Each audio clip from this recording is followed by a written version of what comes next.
Software as a service stocks were supposed to be left for dead after the advent of AI, especially agentic AI, but I don't necessarily think that's the case. In fact, over the past month or so, I've actually added to two software as a service positions, but I have sold out of one of them. Which ones are they? Let's spend the next couple of minutes trying to figure this out. My name is Brian Stoffel. Of course, as of the time of this writing, you'll know which two stocks I do own. Excuse me. So let's start out with the stock that I sold, because it's a stock that I love, that I've owned for a really, really long time, and that is CrowdStrike, cybersecurity firm. CrowdStrike, look, is a great, fantastic company. In fact, if we look back over the past year, what happened, I bought shares of CrowdStrike first on the 13th of February, and then I started trimming first in late May for a 78% return in just over 3 months, and then sold out completely midway through June, which I let all the members of Stock Investing Mentor know about since then. As you can see, it actually turned out to be a pretty prescient move, as the stock has fallen quite a bit since then. However, I was able to get roughly a doubling in about 4 months. So what's going on with CrowdStrike? Well, actually, in my patented antifragile score, I gave it a 13.5, and anything above a 12 is a great score.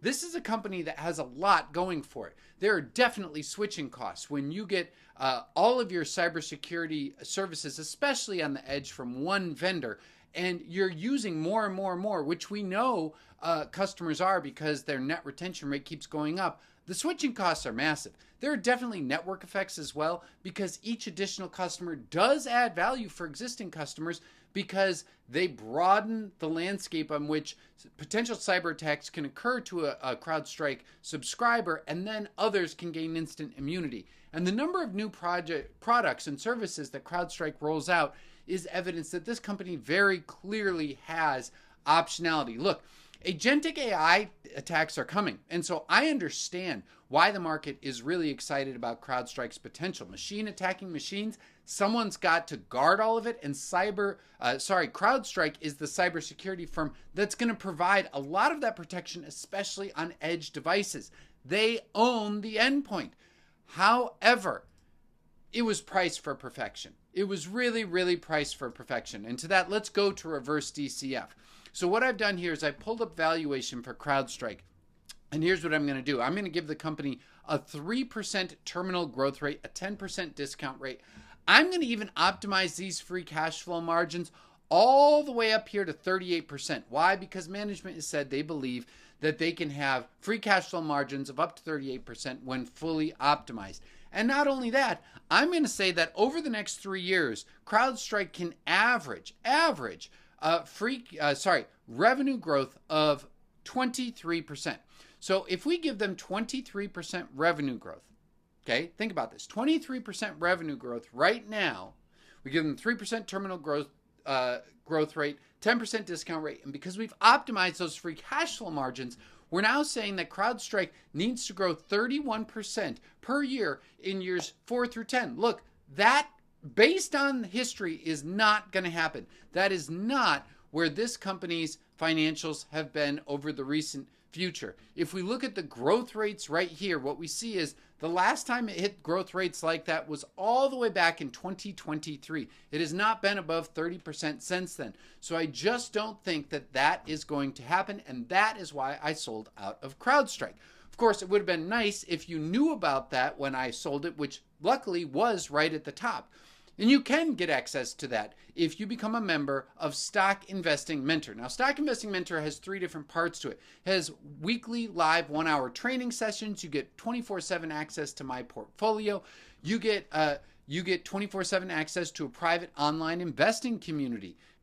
But not only that, you get access to a lot more, like access to my anti-fragile stock universe, which includes breakdowns of every score and even what different metrics you should look at when you're evaluating a company, the top 3 when they report earnings.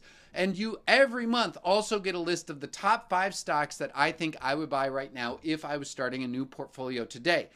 So if you're interested in Stock Investing Mentor, the top link in the show notes below will get you 10% off an annual membership. And it doesn't stop there, because you actually get access to Stock Simplifier Pro, the very tool that I just used to run valuation on CrowdStrike. But it's not just valuation. You can evaluate a company's moat, its growth potential, its management, and much more. And that is a $400 value that you get absolutely free with Stock Investing Mentor. So again, top link in the show notes below. Now let's get on to the 2 stocks that I bought or added to over the last month or so in the software space. Coming in at number 1 is Shopify. Now, if you'd like to see my history with Shopify, I can show you right here. Because believe it or not, I actually sold out of the stock entirely at the beginning of the year. But the more and more I learned about agentic AI, and we'll get to that in just a minute, and the gross merchandise volume growth at Shopify, which just means people are selling more and more things using Shopify's platform, the more and more optimistic I got about this company. I bought shares starting in February with an 11% return since then. I added more to it in the middle of May, 26% return since then, and even just a couple of weeks ago in late June, and I've had a 12% return since then. Again, would have been nice if I could have told you about it right then. If you're a member of Stock Investing Mentor, you find out about it the moment I make those moves. Look, this company gets a very, very good anti-fragile score of 15.5, and there was a lot of things that I learned between selling and repurchasing and rebuilding my position that gave me conviction. Now look, I have no doubt that there's switching costs here. If you are a merchant and you set up all of your digital and even in some cases physical premises using Shopify's platform, you're not going to want to focus on other things. You're going to want to focus on the switching costs. And it has become brand value, go-to name in online merchant setups. The company definitely has optionality as well. In fact, with Google, it wrote basically the playbook for how agentic AI can go about doing its shopping. And not only that, but on a recent episode of Stratechery with Ben Thompson, he had a guest on who talked about how in channel checks, the amount of traffic going to brand.com, and brand.com is not a website he's talking about in and of itself. He's saying this product's company.com, they're getting way more traffic than aggregators like Amazon and Walmart. They're getting 8 times the growth rates for Amazon and Walmart are, and Shopify is the #1 player powering those brands. Now, to show you why I'm more excited about Shopify, or at least was at those prices, let's go back to Stock Simplifier, and you see Shopify is having a great day today. If we look at the company's valuation and we do a reverse DCF, again, I'm going to give it a 3% terminal growth rate, a 10% discount rate. Now, I believe as time goes by, this is a company that in the age of agentic AI is going to be able to get free cash flow margins as high as 24, 25%. If I give them credit for a 25% free cash flow margin today, then we are saying that revenue needs to grow by about 20% per year over the next 10 years. But I believe that over just the next 3, we have enough visibility that I think that revenue could grow at a minimum of about 25% per year.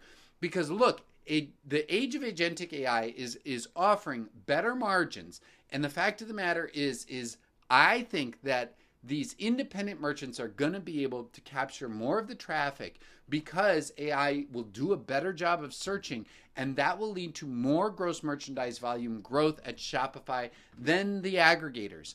And so if they do that, then the revenue growth that the company needs to show in years 4 through 10 is 18%. I believe that that's entirely possible. If we look at the revenue growth at Shopify over the last couple of years, what you can see is that they have shown an ability to re-accelerate their revenue growth, and I believe that that can continue. So that is why I added shares of Shopify. Now let's get to the last one, which is Axon Enterprises. This company started out by just selling stun guns, tasers, but moved on to body cameras and all the software solutions that are associated with it. They've also been making inroads into drones and anti-drone technology as well. So I added shares of Axon back in late January. It's up about 10% since then. I added shares again on June 1st. I actually let my subscribers know down here that I thought it was going to be a great bet, but I got it a day later.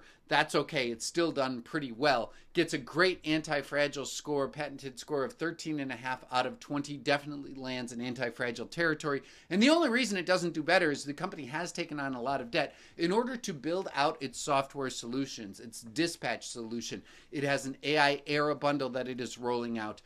I think that it has a very, very wide moat. In fact, it might have the widest switching costs of almost any company that I see in the market. There are network effects coming into play because when different jurisdictions or different parts of the same jurisdiction need to share evidence, they need to be Axon members, and it is the go-to name.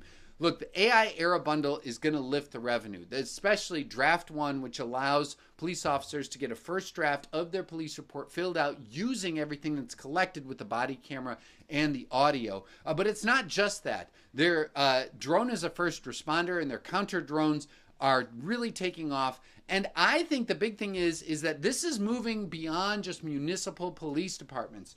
We are now talking about federal agencies using Axon, international agencies, and commercial agencies using Axon. Again, this is a company that a lot of people think is ridiculously expensive. I would point out first that the moat is definitely widening, and Stock Simplifier agrees with me here. But if we look at the valuation and we do a reverse discounted cash flow, this is where it really matters, because right now Axon is plowing everything that it makes back into the business, which means its free cash flow margins are almost non-existent. I believe those free cash flow margins could be as high as 30% in the future. However, I would not be surprised to see management dilute shareholders through stock-based compensation to the tune of, let's call it 2% per year over the next 10 years. If they did that, then revenue needs to grow by about 21% per year over the next 10 years. I actually think that's a very, very low bar. In fact, I am pretty confident that over the next 3 years, the company will average about 32% revenue growth per year because of all those growth drivers that I just mentioned. If they do that, then revenue only needs to grow about 17% per year from year 4 through 10 in order to justify today's stock price. And I actually think that that is very, very reasonable. If we look at the growth rates that we've had, look, Axon hasn't been below 20% revenue growth for a very, very, very long time. I mean, you would have to go back to 2014 to see the last time that they were below that bar. So I think that Axon is actually a pretty good deal today as well. So let me know what you think of selling CrowdStrike, buying Shopify, and Axon in the comments section below. Don't forget to hit subscribe. And until next time, Brian